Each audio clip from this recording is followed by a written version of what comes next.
Tanah Papua di ujung timur Indonesia pernah menjadi saksi heroisme Frans Kaisiepo membela dan mengupayakan kemerdekaan Indonesia. Tanah air yang dicintainya tanpa tapi dan namun.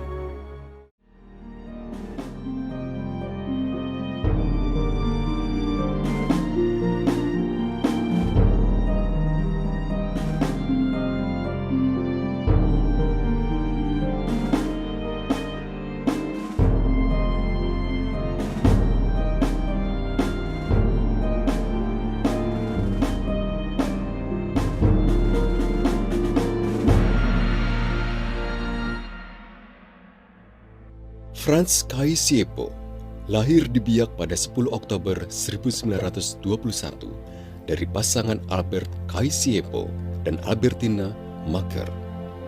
Ayahnya yang seorang pandai besi juga merupakan kepala suku di Biak Numfor. Daerah ini merupakan salah satu wilayah di Papua yang pertama kali membebaskan diri dari jajahan Jepang pada 1944.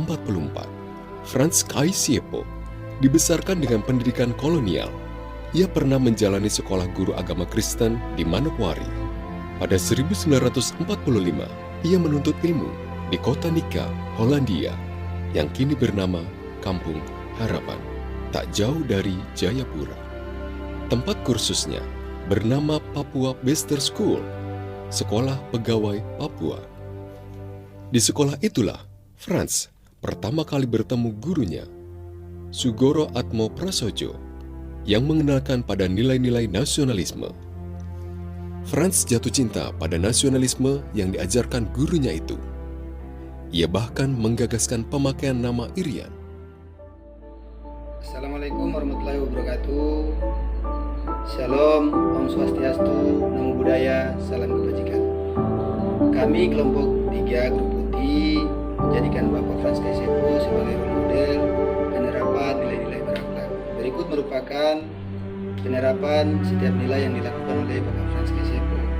Yang pertama yaitu berorientasi pelayanan, di mana Bapak Frans Kaisiepo pernah ditempatkan di salah satu distrik terpencil dan tetap dengan semangat melakukan pelayanan terbaik demi mengabdi pada masyarakat untuk membangun masyarakat menjadi lebih baik.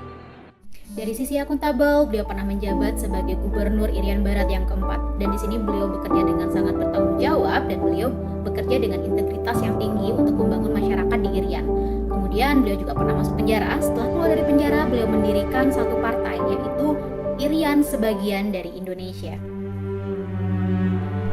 Dari sisi nilai kompeten, beliau tidak diragukan lagi. Pada tahun 1946, beliau pernah menjadi satu-satunya orang Papua yang menjadi delegasi Nugini Belanda di Konferensi Malino di Sulawesi. Kemudian beliau juga pernah bersekolah di sekolah guru agama Kristen di Manokwari, dan beliau juga pernah bersekolah di sekolah kursus pegawai Papua Bester School yang ada di kota Nica yang sekarang menjadi Kampung Harapan di Jayapura. Kemudian pada tahun 1973 beliau terpilih menjadi anggota Parlemen Papua dan pada pemilihan Majelis Permusyawaratan Rakyat. Kemudian pada tahun 1977 beliau diangkat menjadi Dewan Pertimbangan Agung sebagai wakil dari urusan Papua. Dalam nilai berakhlak selanjutnya yaitu adalah harmonis, di mana Bapak Frans beserta dengan temannya Bapak Johans berupaya mengintegrasikan Papua dengan Indonesia supaya tetap bersatu. Pada nilai berakhlak selanjutnya adalah loyal, di mana pada tanggal 31 Agustus 1945 Bapak Frans pertama kalinya mengibarkan bendera Indonesia dan menyanyikan lagu kebangsaan Indonesia di tanah Papua. Di tahun 1949, Bapak Frans menolak sebagai perwakilan delegasi dari Papua untuk konferensi meja bundar, karena beliau beranggapan bahwa beliau akan didikte oleh Belanda dalam konferensi tersebut.